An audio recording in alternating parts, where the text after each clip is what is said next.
Morning बच्चों, मैं smile से प्रभा एक बार फिर आपके साथ उपस्थित हूँ। बच्चों, आज मुझे ये बताइए कि मौसम कितने होते हैं? जो हमारे एक साल में मुख्य मुख्य मौसम होते हैं वो कितने होते हैं? Very good, 3।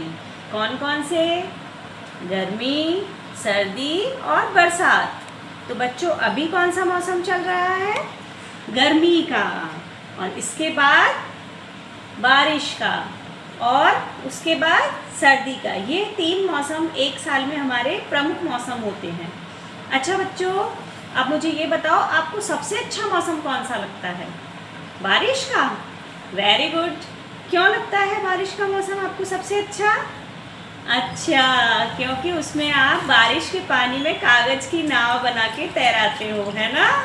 और बारिश के पानी में छप छप करते हो, बारिश में आप लोग नहाते हो और गर्म गर्म पकौड़े भी खाते हो, इसीलिए, है ना? तो बच्चों, आज हम बातचीत करेंगे बारिश के बारे में कि बादल कैसे बनते हैं, बारिश कैसे होती है। अच्छा बच्चों, मुझे एक बात बताओ, कई बार जब आपकी मम्मी चाय बनाती हैं या पानी गर्म करती हैं तो आपने देखा होगा, पानी जब गर्म होता है उसमें से भाप निकलती है, उबलता है, और मम्मी जिस बर्तन से उसे ढकती हैं प्लेट से, उस प्लेट के नीचे पानी की कुछ बूंदें भी दिखाई देती हैं। तो आपने कभी सोचा कि ऐसा क्यों होता है? चलो बच्चों, आज हम आपको बताएंगे कि ऐसा किस लिए होता है और इसका बारिश से क्या संबंध है। तो मैं आपको एक छोटा सा एक्सपेरिमेंट दिखाऊंगी। ये एक्सपेरिमेंट आपको देखना और समझना है, आपको करना नहीं है। आप बिल्कुल भी इसे अपने आप ट्राई नहीं करेंगे। सिर्फ जब आपकी मम्मी घर में चाय बनाएं या पानी गर्म करें तो आप उनके साथ खड़े होकर के, उनके साथ, उनके सामने खड़े होकर के सिर्फ देखेंगे कि जो चीज़ें मैंने आपको सिखाई थी, बताई थी, वो वास्तव में वैसी ही हो रही हैं या नहीं। तो चलो हम एक छोटा सा एक्सपेरिमेंट देखते हैं। बच्चों, सबसे पहले हमने एक भगोनी में थोड़ा सा पानी लिया। अब हम इसे गर्म करेंगे।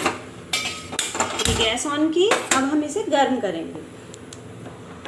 बच्चों, ये पानी अब उबल रहा है और इसमें से आप ध्यान से देखो, इसमें से भाप निकल रही है। मतलब पानी गर्म होकर के भाप के रूप में ऊपर जा रहा है। अभी ये भाप ऊपर की तरफ जा रही है, ध्यान से देखो आप, ऊपर जा रही है। अब हम इसको ढक देते हैं एक प्लेट से। बच्चों, पानी का इस तरीके से गर्म होकर के भाप के रूप में बनना वाष्पीकरण कहलाता है। अब हम इस ढक्कन को हटा के देखेंगे कि इस प्लेट पे क्या होता है। बच्चों ध्यान से देखिए, ये देखिए, ये जो भाप है ये इस प्लेट से टकरा करके और इस पर पानी की बूंदों के रूप में जमा हो गई है। यानी कि भाप का किसी सतह से टकराकर ठंडा होकर वापस से पानी की बूंदों में बदल जाना संघनन कहलाता है। बच्चों, यही प्रक्रिया बारिश की समय होती है। यानी कि वाष्पीकरण और संघनन, ये 2 प्रक्रियाएं ऐसी हैं जिनसे कि बादल बनते हैं और बारिश की जो गतिविधि है वो होती है। इसे अब हम इस प्रकार समझते हैं।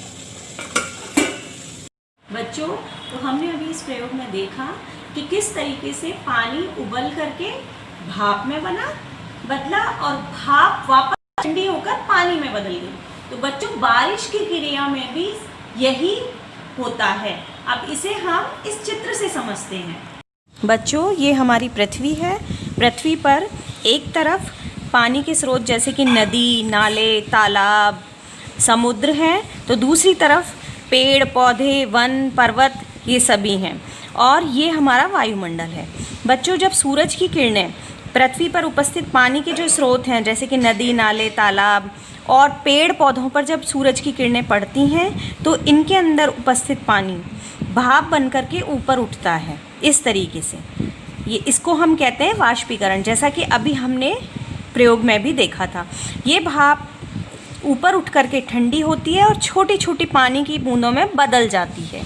ये पानी की छोटी छोटी बूंदें आपस में इकट्ठा होकर के एक बड़े बादल का निर्माण कर लेती हैं। ये बादल बन गए। अब ये बादल पानी से भरे हुए होते हैं। ये बादल वापस धरती पर बरसात करते हैं और जो पानी इनसे बारिश के रूप में आता है वो कुछ पानी तो नदी नालों में बह जाता है और कुछ पानी ज़मीन के अंदर समा जाता है, जिसे हम बोलते हैं भूमिगत जल। ये भूमिगत जल वो जल होता है जब हम जैसे हैंडपंप वगैरह लगाते हैं तो वो पानी जो नीचे से आता है, या कुआं खोदते हैं तो वो पानी जो ज़मीन में से निकलता है वो भूमिगत जल होता है। और जो पानी नदी नालों में आता है ये पानी पुनः उसी प्रक्रिया में चलता है, जैसे कि वापस इनके ऊपर सूरज की रोशनी पड़ेगी, फिर ये भाप बनेगा, भाप बन करके वापस इसका संघनन होगा, यानी कि ये वापस पानी में बदलेगा, पानी की बूंदें छोटी छोटी इकट्ठी होकर के बादल बनाएंगी और ये बादल वापस ज़मीन पर बारिश करेंगे। इस तरीके से हमारा ये जो जल है ये इसका एक चक्र चलता रहता है। बच्चों, अब आपने देखा होगा कि इस जल चक्र को सही तरीके से चलाने के लिए हमें पानी के स्रोतों की भी आवश्यकता है, तो एक तरफ पृथ्वी पर वन और पेड़ पौधों की भी आवश्यकता है, क्योंकि अगर पेड़ पौधे या वन नहीं हुए तो पृथ्वी के अंदर जो जाने वाला पानी है वो पृथ्वी में नहीं रह पाएगा, क्योंकि पेड़ पौधों की जड़ें उस पानी को ज़मीन में समा करके रखती हैं, यानी कि उसको बांधने का काम करती हैं। तो पेड़ पौधों का इसलिए पृथ्वी पर होना ज़रूरी है और इसी तरीके से पानी के स्रोतों का होना ज़रूरी है, तभी ये जल चक्र का जो क्रम है ये सुचारू रूप से चलेगा। तो बच्चों, हम इस जल चक्र से ये भी सीखते हैं कि हमें हमारी पृथ्वी पर पानी के स्रोतों को बचाना है और उसके साथ साथ पेड़ पौधों को और वनों को भी बचाना है, क्योंकि जब तक पेड़ पौधे या वन नहीं होंगे तब तक बारिश नहीं हो पाएगी। और आप जानते हैं कि बारिश का हमारे जीवन में क्या है महत्व है। बारिश होती है वही पानी हमें पीने के लिए, हमारे दैनिक क्रियाकलापों के लिए या भूमिगत जल के रूप में प्राप्त होता है। तो बच्चों, इन प्रयोगों से हमने ये सीखा कि किस तरीके से बादल बनते हैं और किस तरीके से बारिश होती है।